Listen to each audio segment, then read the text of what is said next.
नमस्कार दोस्तों, stock market studies में फिर से एक बार आपको बहुत-बहुत स्वागत है।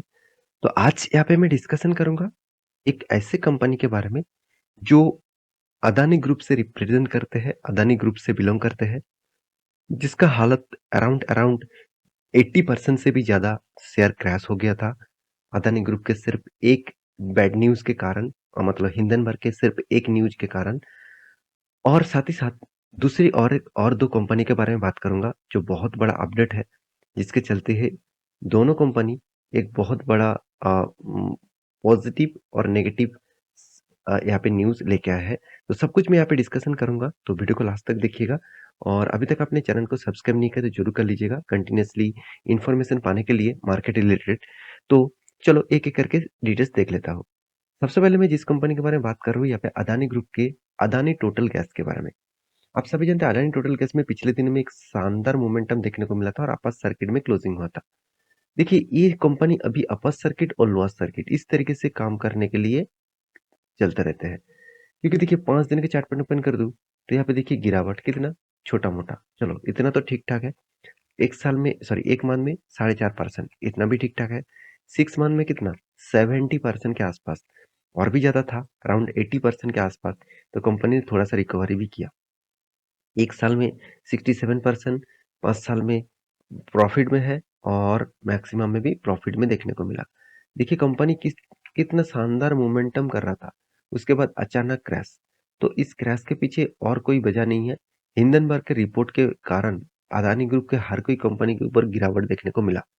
तो क्या अभी फिर से मुझे कुछ दोस्तों ने कमेंट किया सर क्या फिर से इस अदानी टोटल गैस कंपनी जो एटीजीएल नाम से जाना जाता है, क्या वो कंपनी फिर से खड़ा हो पाएंगे? फिर से जो हायर लेवल में गया था, मतलब डाउन लेवल से मैं टॉप लेवल तक देखूं, जो 1000% तक रिटर्न कंपनी दे चुके थे, क्या फिर से वो रिटर्न दे पाएंगे? लेकिन देखिए रिटर्न देगा कि नहीं देगा वो अलग बात है। रही बात इस कंपनी के मतलब फंडामेंटल फाइनेंशियल डिटेल्स के बारे में, वो मैं आपको दिखा सकता हूँ। वहां से आपको एक अंदाजा लगेगा कि कंपनी किस तरीके से फ्यूचर में ग्रोथ कर सकते हैं। तो चलो सबसे पहले न्यूज के बारे में बात कर लेता हूँ। तो कंपनी ने क्या न्यूज यहाँ पे पब्लिश किया, अब ध्यान से देखिएगा। इंडिया टुडे इस न्यूज चैनल के माध्यम से इसको पब्लिश किया गया। तो पूरा क्रेडिट मैं इस साइट को दूंगा अच्छा खासा न्यूज पब्लिश करने के लिए। अब देखेंगे अदानी टोटल गैस यहाँ पे देख सकते हैं slashes prices of CNG by ₹8.13 पर केजी और पीएनजी के ऊपर 5.06 मतलब सी सी सॉरी क्यू एससीएम। तो एससीएम मतलब स्टैंडर्ड क्यूबिक मीटर। तो इसका मतलब जो सीएनजी गाड़ियां हैं, जितने सारे गाड़ियां हैं जो सीएनजी गैस में चलते हैं, उसमें पर लीटर में आपको 8.13 पैसा देना पड़ेगा।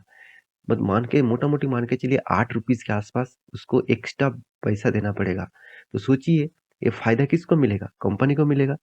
देखिए डायरेक्ट मान के चलिए आज आपका एक प्रोडक्ट के दाम 10 रुपया है, तो 10 रुपये से कल जाकर बोल देते हैं कि 2 रुपये एक्स्ट्रा लगेगा तो 12 रुपया हो गया ना। तो 12 रुपया मान के चलिए लाखों करोड़ों लोग इस प्रोडक्ट को खरीदते ही है, ना खरीद के रह नहीं सकते। तो इसलिए इस प्रोडक्ट का डिमांड बहुत ज्यादा है। उस डिमांड के चलते हुए लोगों को तो खरीदना ही होगा। तो वो लोग अभी 10 रुपया नहीं 12 रुपये में खरीदारी करेंगे। तो कंपनी का जो एक्स्ट्रा 10 रुपया में भी प्रॉफिट हो रहा था, अभी 12 रुपये में और भी प्रॉफिट होगा। तो कंपनी का फायदा होगा। तो इसीलिए स्टॉक के ऊपर एक अपर सर्किट देखने को मिल गया। सेम टू सेम पीएनजी मतलब पाइप, जो जितने सारे घर में सिलेंडर आप यूज करते हैं कुकिंग के लिए, उसको पीएनजी गैस बोला जाता है। तो उनमें भी 5 रुपये करके यहाँ पे एक्स्ट्रा कंपनी बढ़ा चुके हैं। तो ये कंपनी के लिए एक बेस्ट मतलब पॉइंट ऑफ व्यू से देखा है तो कंपनी के लिए ही फायदा है। चाहे कस्टमर मर जाए चाहे पब्लिक मर जाए उसका कुछ फर्क नहीं पड़ेगा। उसको सिर्फ मतलब उसका प्राइस हमेशा बढ़ाना पड़ेगा, क्योंकि देखिए प्राइस बढ़ने का दो कारण है। पहली बात, ग्लोबली मार्केट में नेचुरल गैस का डिमांड और नेचुरल गैस का प्राइस इंक्रीज जब होगा, तब इंडियन मार्केट के ऊपर भी प्रेशर रहेगा। तो कंपनी ऑटोमेटिकली उसके प्राइस भी इंक्रीज कर देंगे।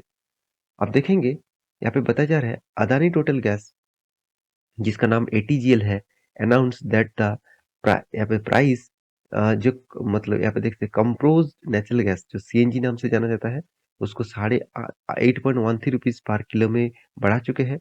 और साथ ही साथ जो पेट्रोलियम नेचुरल गैस जो पीएनजी है, तो उसको क्या 5.06 पार स्टैंडर्ड यहाँ पे देखिए क्यूबिक मीटर्स के हिसाब से वो बढ़ा चुके हैं। तो ये 2 न्यूज़ के कारण मतलब ये 2 अपडेट के कारण स्टॉक के ऊपर एक बूम्स देखने को मिला। तो मैं ज़रूर कहूँगा इत अग इस तरीके से न्यूज़ कंपनी के लिए ऑब्वियसली फ़ायदा है, क्योंकि कंपनी का प्राइस जब बढ़ेगा, कंपनी का प्रॉफिट मार्जिन में इम्पैक्ट आएगा, प्रॉफिट मार्जिन भी बढ़ जाएगा। तो क्या कंपनी के ऊपर अभी निवेश करना सही होगा? तो सबसे पहले मैं कंपनी के कुछ इन्फॉर्मेशन आपको दिखा दूँ, उसके बाद मैं चार्ट पैटर्न के बारे में बात करूँगा। तो देखिए, अदानी के जो इन्फॉर्मेशन है, उसके बारे में बात करूँ, तो अदानी की सबसे बड़ी पॉइंट क्या था? सबसे बड़ा वीकनेस था कंपनी के ऊपर कर्जा। देखिए, धीरे-धीरे करके कंपनी कर्जा भी कम किए, तो 0.50 के नीचे आ चुके हैं, एक बेस्ट लेवल में है। फिर भी स्टॉक में क्यों गिरावट हो रहा है? इसके पीछे कारण भी है। इसके पीछे कारण जो है, वो है कंपनी का पी रेशियो। कंपनी का इंडस्ट्रीज पी रेशियो कितना है? ओनली 12 है और कंपनी का पी रेशियो कितना? 190 के आसपास। इस एटीजीएल का पी रेशियो 250 से भी ऊपर था। इसका मतलब ₹1 कमाने के लिए आपको ₹220 से भी ज़्यादा देना पड़ रहा था। तो इतना बड़ा अमाउंट इन्वेस्ट करना मेरे हिसाब से मूर्ख की बात है। तो आपके क्या राय था? मुझे ज़रूर कमेंट करना। तो मैं तो इस कंपनी के ऊपर अभी भी निवेश नहीं करके रखा, क्योंकि मुझे अदानी ग्रुप के 1-2 कंपनी छोड़कर बाकी कंपनीज़ में उतना कुछ ख़ास परफ़ॉर्मेंस नहीं देखने को मिलता। तो रही बात इस कंपनी का फ्यूचर के बारे में, तो कंपनी ने ऐसे नहीं कि कंपनी लॉसेस में है, कंपनी लगातार प्रॉफ़िट में है और हर साल खुद का प्रॉफ़िट यहाँ पे इंक्रीज़ में लेके जा रहा है।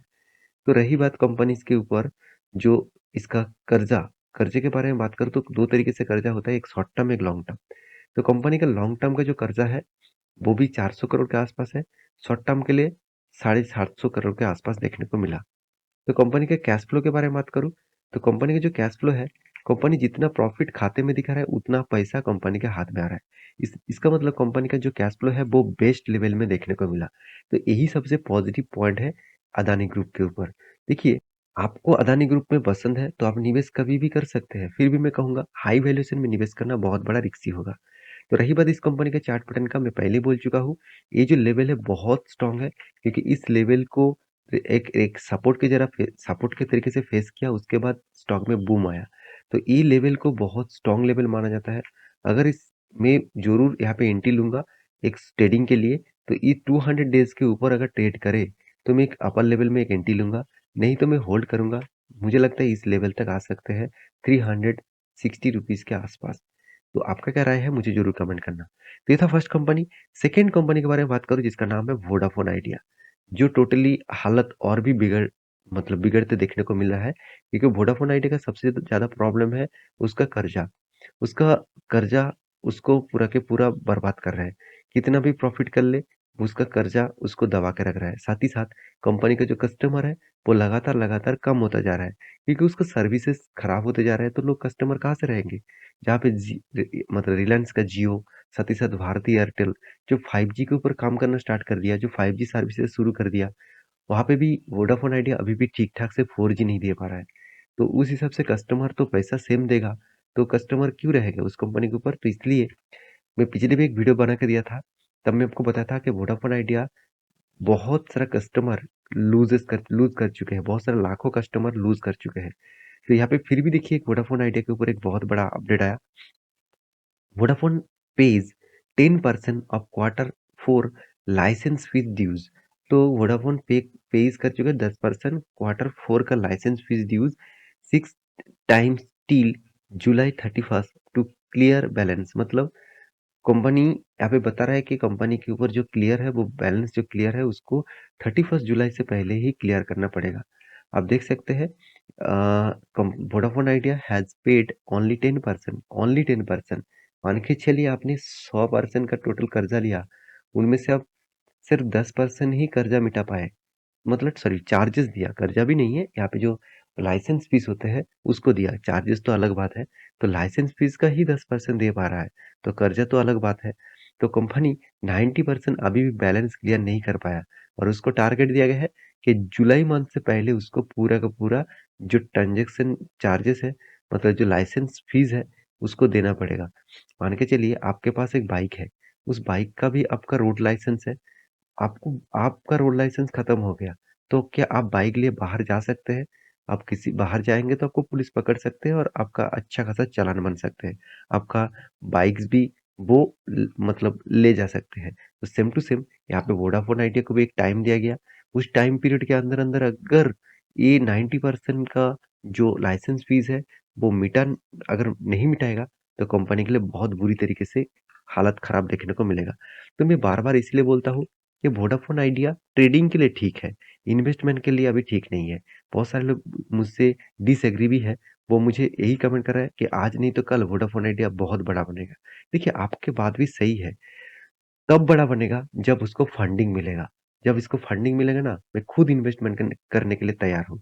क्योंकि फंडिंग मिलेगा तो वो 5G लॉन्च करेगा, उसका बिज़नेस बढ़ेगा, कस्टमर फिर से एक्वायर करेगा, डिस्काउंट देगा, एक्वायर करेगा।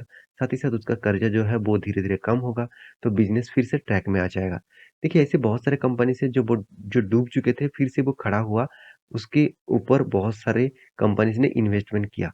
बड़े-बड़े कंपनी उसके ऊपर हाथ रख दिया तो उसके बाद उसका हालत चेंज हो गया। तो वोडाफ़ोन आइडिया का भी इस तरीके से हालत चेंज हो सकते हैं। उससे पहले उसको फंडिंग की ज़रूरत है। वो फंडिंग किसी की तरीके से उसको फंडिंग नहीं मिला है। कौन फंडिंग देंगे? क्योंकि इस कंपनी ने जो लोन लेके रखा ना, वो देखने के लायक है। कंपनी 30,000 करोड़ के आसपास है, इसका मार्केट कैप और कंपनी 2.5 लाख करोड़ के आसपास कर्जा लेके रखा। तो इतना बड़ा कर्जा कौन मिटाएगा? मुझे नहीं लगता। तो बाकी आपकी क्या राय है? मुझे ज़रूर कमेंट करना। लास्ट जो कंपनी है जिसके बारे में बात करूँगा, उसका नाम है आप देख सकते हैं कैनविया ज्वेलरी लिमिटेड कैनविया ज्वेल्स लिमिटेड। तो जो कंपनी क्वार्टर 4 के रिज़ल्ट आने के बाद मतलब रिज़ल्ट आने से पहले ही अनाउंसमेंट कर चुके हैं, कंपनी बोनस नहीं तो स्प्लिट कुछ न कुछ यहाँ पे ले आने वाला है। तो ये शेयर होल्डर के लिए एक गुड न्यूज़ है। तो इस गुड न्यूज़ के कारण क्या आपको इसके ऊपर निवेश करना चाहिए? मुझे ज़रूर कमेंट करना, इसके ऊपर मैं डिटेल्स वीडियो आपको बना के दूँगा। तो ये था कुछ कंपनी का डिटेल्स, तो मेरे वीडियो से आपको कुछ सीखने को मिले, तो प्लीज़ चैनल को सब्सक्राइब करना और लाइक भी करना। मिलते हैं नेक्स्ट वीडियो में, तब तक के लिए अच्छे से रहिए, अपना ख्याल रखिए। Bye bye.